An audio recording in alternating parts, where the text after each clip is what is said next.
தமிழ் உள்ளங்கள் அனைவருக்கும் இணைய வணக்கம். இது உங்கள் தமிழ் ஸ்டோர் சேனல். இன்றைக்கான வீடியோவில் மெயினாக பார்க்க போகிறது, தமிழ்நாடு மெடிக்கல் செலெக்ஷன் கமிட்டி நமக்கு ஒரு நோட்டிஃபிகேஷன், ஒரு பிடிஎஃப் வந்து வெளியிட்டிருந்தாங்க. ரெக்கார்ட் டாக்குமெண்ட் ஃபார் கவுன்சிலிங் அப்படின்னு சொல்கிறது. கவுன்சிலிங்க்கு நமக்கு தேவையான டாக்குமெண்ட்ஸ்லாம் என்னென்ன ஒரு லிஸ்ட்டு நாமளும் ஒரு வீடியோ கொடுத்துருப்போம், நீங்கள் பார்த்துருப்பீங்க. ஸோ அதில் நிறைய பேர் டவுட் கேட்டிருக்காங்க. ஸோ அந்த டவுட்டை மெயினாக வந்து கிளியர் பண்ணி உங்களுக்கு சொல்லணும் அப்படின்றதுக்காக தான் இன்றைக்கான வீடியோ. ஸோ அதற்கு முன்பாக ஒரு விஷயத்தை நான் உங்ககிட்ட சொல்லணும்.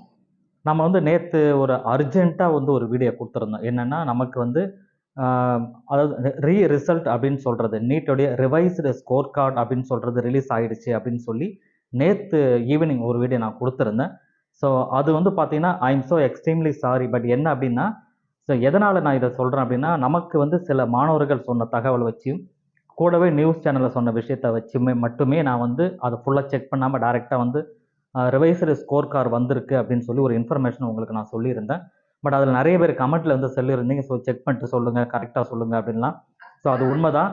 பட் என்ன அப்படின்னா, நான் அதை செக் பண்ணாமல் சொன்னது காரணம் ட்ராவலில் இருந்ததுனால அர்ஜென்ட்டாக நம்ம மாணவர்களுக்கு சொல்லணுன்ற ஒரு ஆர்வத்தில் இமிடியேட்டாக நான் உங்களுக்கு சொன்னேன். மேபி இந்த வீடியோ ரெக்கார்ட் பண்ணியிருக்கிற டைமு நைட்டு 10 மணி, நேற்று நைட்டு 10 மணி, அதாவது வியாழக்கிழமை நைட்டு 10 மணிக்கு பண்ணிகிட்ருக்கேன். ஸோ மேபி வந்து நீங்கள் நைட்டுக்குள்ளே கண்டிப்பாக ரிசல்ட் ஆனது வந்திருக்கும். மேபி இந்த வீடியோ பார்க்குற இந்த நேரத்துக்கு உங்களுக்கு ரிவைஸ்டு ஸ்கோர் கார்டு வந்திருக்கலாம், வந்திருக்க கூட வாய்ப்பு இருக்குது. பட் என்ன அப்படின்னா, ஸோ இந்த தகவல் வந்து ஓரளவு கரெக்டாக இருக்கும் அப்படின்ற ஒரு நம்பிக்கையில் டைரெக்டாக நான் சொன்ன விஷயம்தானே தவிர மற்றபடி வேறு எதுவுமே கிடையாது. ஸோ அதனால் ஒன்றும் அது வந்து பெரிய விஷயமா நீங்கள் எடுத்துக்க தேவையில்லை அப்படின்றத நான் சொல்கிறேன். நிறைய பேர் கமெண்ட்டில் நீங்கள் கேட்டதுனால அந்த விளக்கத்தை நான் உங்களுக்கு கொடுக்குற கடமையில் நான் இருக்கேன். சரி, இப்போ நம்ம வீடியோக்குள்ளே வரலாம். என்னென்னா, டாக்குமெண்ட்டில் மிக முக்கியமான டவுட் என்ன அப்படின்னு நிறைய பேருக்கு, இந்த ஓபிசி சர்டிஃபிகேட் நம்ம எடுக்கணுமா அப்படின்னு கேட்குறீங்க. ஸோ ஓபிசி அப்படின்னு சொல்கிறது நமக்கு தெரியும். ஓபிசி என்சிஎல் அப்படின்னு சொல்கிறது எப்போ நமக்கு தேவைப்படும்னா, தமிழ்நாடு ஸ்டேட் கவுன்சிலிங்க்கு அந்த ஓபிசி என்பது தேவையில்லை. ஸோ அதனால் தெரிஞ்சுக்கோங்க. நீங்கள் தமிழ்நாட்டுக்கு மட்டும்தான் அப்ளை பண்ண போகிறீங்க. தமிழ்நாடு மெடிக்கல் செலெக்ஷனுக்கு மட்டும்தான் நீங்கள் அப்ளை பண்ண போகிறீங்க அப்படின்னா உங்களுக்கு ஓபிசி சர்டிஃபிகேட் அப்படின்றது தேவையில்லை. ஓபிசி என்சிஎல் சர்டிஃபிகேட் தேவையில்லை. அது எதுக்கு வேணும்னா, நீங்கள் ஆல் இண்டியா கோட்டாக்கு அப்ளை பண்ணுறீங்க இல்லையா, அதற்கு மட்டும்தான் அது தேவை. தமிழ்நாடு மெடிக்கல் செலெக்ஷனுக்கு தேவையில்லை. தமிழ்நாடு மெடிக்கல் செலெக்ஷனில் நமக்கு கம்யூனிட்டி இருக்கு இல்லையா, பிசி, எம்பிசி, பிசிஎம் அப்படின்னு சொல்லி இருக்கு இல்லையா. ஸோ அந்த கேட்டகரியில் இருக்கிறதுக்குரிய கம்யூனிட்டி சர்டிஃபிகேட் மட்டும் வச்சிங்கனாவே போதும். ஓபிசி அப்படின்னு சொல்கிறது என்னென்னா, இது எல்லாமே சேர்ந்து ஒரே சர்டிஃபிகேட்டாக இருக்கும். பிசி, எம்பிசி, பிசிஎம் எல்லாருமே சேர்ந்தது தான் வந்து இந்த ஓபிசி என்சிஎல் அப்படின்னு சொல்கிறது. அது தமிழ்நாடு மெடிக்கல் செலெக்ஷனுக்கு கிடையாது. உங்களுக்கு ஆல் இண்டியா கோட்டாக்கு அப்ளை பண்ணும்பொழுது அது உங்களுக்கு தேவை.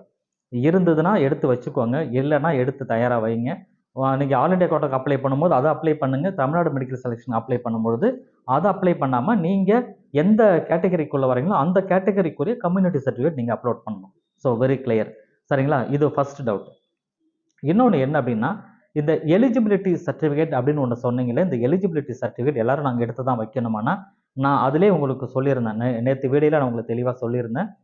எலிஜிபிலிட்டி அப்படின்னு சொல்கிறது வந்து, நீங்கள் தமிழ்நாடு ஸ்டேட் போர்டில் நீங்கள் படித்த மாணவர்கள், அது வந்து இங்கிலீஷ் மீடியமாக இருக்கலாம், எதர் தமிழ் மீடியமாக இருக்கலாம், எது வேணா இருக்கலாம், அவங்களுக்கு தேவையில்லை. சிபிஎஸ்சியில் படித்த மாணவர்களாக இருந்தாலும் தேவையில்லை. ஐசிஎஸ்சி அதில் நீங்கள் படிச்சிருந்தாலுமே தேவையில்லை. ஸோ அப்போ இந்த மூன்றை தவிர வேறு ஏதாவது போர்டு, அதர் ஸ்டேட்டோட போர்டில் யாராவது படிச்சிருக்கீங்க அப்படின்னா உங்களுக்கு அது கண்டிப்பாக தேவைப்படும். எது எலிஜிபிலிட்டி சர்டிஃபிகேட் அப்படின்னு சொல்கிறது, அது எங்கே கிடைக்கும்னா, டாக்டர் எம்ஜிஆர் மெடிக்கல் யூனிவர்சிட்டியில் நீங்கள் அப்ளை பண்ணணும். அப்ளை பண்ணி தான் உங்களுக்கு கிடைச்சிருக்கும். மேபி நிறைய பேர் எடுத்து வச்சுருப்பீங்க, சில பேர் தேவையாக இருந்தால். இது ஒன்று. அதே போல் சார், அந்த பிடிஎஃப்பை நான் பார்த்தேன். அந்த பிடிஎஃப்பில் நேஷ்னாலிட்டி அப்படின்னு சொல்லி கொடுத்துருக்கு. நேஷ்னாலிட்டி சர்டிஃபிகேட் அப்படின்னு சொல்கிறது இஃப் எலிஜிபிள் அப்படின்னு ப்ராக்கெட்டில் கொடுத்துருக்காங்க. இஃப் எலிஜிபிள், உங்களுக்கு தேவை இருந்தால் நேஷ்னாலிட்டி அப்போ கொடுங்க அப்படின்னு சொல்லியிருக்கீங்க.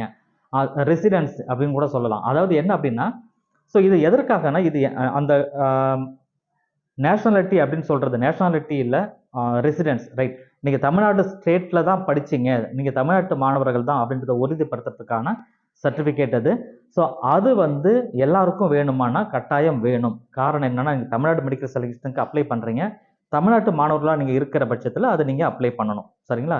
அது கண்டிப்பாக எல்லாருக்குமே தேவைப்படும். ஆனால் எடுத்து வச்சுக்கோங்க. நீங்கள் 6th +2 வரைக்கும் தமிழ்நாட்டில் படிச்சிங்க அப்படின்னாலும் சரி, பூர்வீகம் தமிழ்நாட்டாக இருந்தாலும் சரி, பூர்வீகம் தமிழ்நாடு இருந்து வேறு எங்கேயாவது படிச்சுட்டு வந்தவங்களா இருந்தாலும் சரி, அது எல்லாருக்குமே கண்டிப்பாக தேவை. அதனால் இந்த சர்டிஃபிகேட்டை கம்பல்சரி நீங்கள் எடுத்து வச்சுக்கோங்க, சரிங்களா? இது மெயின். இப்போ நான் எலிஜிபிலிட்டி ஒண்ணு, இன்னொன்னு வந்து ஓபிசி சர்டிஃபிகேட், இது வந்து நேஷனாலிட்டி அப்படின்னு நம்ம சொன்னது. பட் இதெல்லாம் வந்து ஒரு பக்கம் முடிஞ்சது. இன்னொரு மிக முக்கியமானது பேரண்ட் சைடுல பேரண்ட்டுடைய கம்யூனிட்டி சர்டிஃபிகேட் கண்டிப்பா வேணும். அவங்களோட ஐடி கார்டு அதெல்லாம் கண்டிப்பா நீங்க எடுத்து வச்சிருப்பீங்க. பேரண்ட்டுடைய கம்யூனிட்டி சர்டிஃபிகேட். இன்னொரு விஷயம் என்ன அப்படின்னா, இந்த ஃபீஸ் வந்து எக்ஸம்ப்ஷன் வேணும் அப்படின்னு சொல்லி கேட்பாங்க. அவங்க எல்லாருமே வந்து பார்த்தீங்கன்னா, நீங்க இன்கம் சர்டிஃபிகேட்ட கண்டிப்பா குடுக்கணும். அந்த இன்கம் சர்டிஃபிகேட் என்னன்னா, எஸ்சி, எஸ்சிஏ, எஸ்டி கேண்டிடேட்டா இருக்கிற பட்சத்தில, ஏன்னா அவங்களுக்கு தான் வந்து ஃபீஸ் எக்ஸம்ப்ஷன் வரும். அவங்களுக்கு தேவையான வருடத்திற்கு ரூ. 2,00,000 குறைவா இருக்கிற பட்சத்தில நீங்க அது வந்து கேட்கலாம். கேட்கறதுக்கு அந்த உரிமை இருக்கு. அப்படி கேட்கும்பொழுது நீங்க வருமான வரி சான்றிதழ் அப்படின்னு சொல்றது ரெவென்யூ அங்க இதுல இருந்து தாசில்தார் ஆஃபீஸ்ல குடுப்பாங்க. அத நீங்க ஆத்தரைஸ்டு சர்டிஃபிகேட்ட வாங்கி அத நீங்க அப்லோட் பண்ணணும். இது எல்லாருக்குமே தேவையில்ல. அதர் கேட்டகரியில இருந்தீங்கன்னா உங்களுக்கு கண்டிப்பா தேவைப்படாது. இவங்களுக்கு மட்டும் தேவை. அவங்க மட்டும் தயாரா வச்சிருங்க. ஸோ இது வந்து கிளியர். அடுத்தது இப்ப அந்த ஸ்பெஷல் கேட்டகரி நாம சொல்லுவோம் இல்லையா? டிசபிலிட்டி ஸ்டூடண்ட்ஸ் இருப்பாங்க. Sports person, eminent sports person இருப்பாங்க.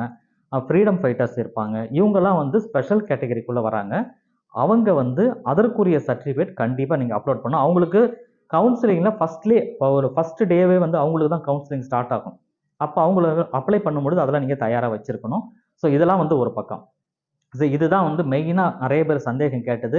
மத்தபடி எல்லாருக்குமே தெரிஞ்ச ஸ்கோர் கார்டுல இருந்து நீங்க ஹால் டிக்கெட்ல இருந்து அட்மிட் கார்டு, ஸ்கோர் கார்டு அதெல்லாம் நீங்க எடுத்து வச்சிருப்பீங்க. 10th +2 +1 உடைய மார்க் ஷீட் 2 பக்கமும் எடுத்து வைக்கணும். அது ரொம்ப முக்கியம். நிறைய பேர் பண்ற தவறு ஒரு பக்கம் எடுத்து அப்லோட் பண்றீங்க. அது ரொம்ப தவறு.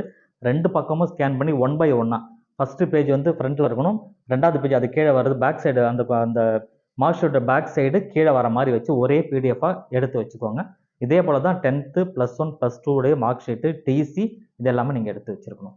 சரிங்களா? ஸோ இப்போ டவுட் ஓரளவு உங்களுக்கு கிளியரா இருக்கும்னு நினைக்கிறேன். ஸோ ரிசல்ட் அப்படின்றது இந்நேரம் வந்திருக்கும்னு நினைக்கிறேன். எனக்கு தெரியல. ஆனால் நேற்று நைட் இது ரெக்கார்டிங் பண்ணிட்டு இருக்கேன் 10 மணிக்கு மேலே.